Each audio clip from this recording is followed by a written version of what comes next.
ব্যস্ত সবাই বাবু হাঁকেন, ওরে আমার গম গিয়েছে চুরি।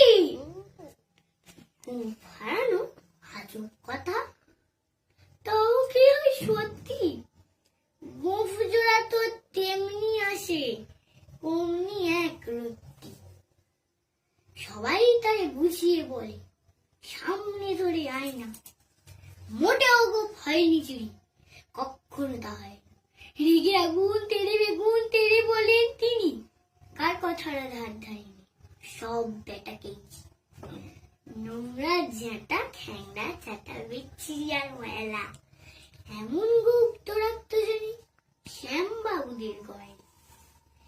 এ গোঁফ যদি আমায় বলিস, করবো তোদের জয়, এই বলে জরিমানা করলেন তিনি।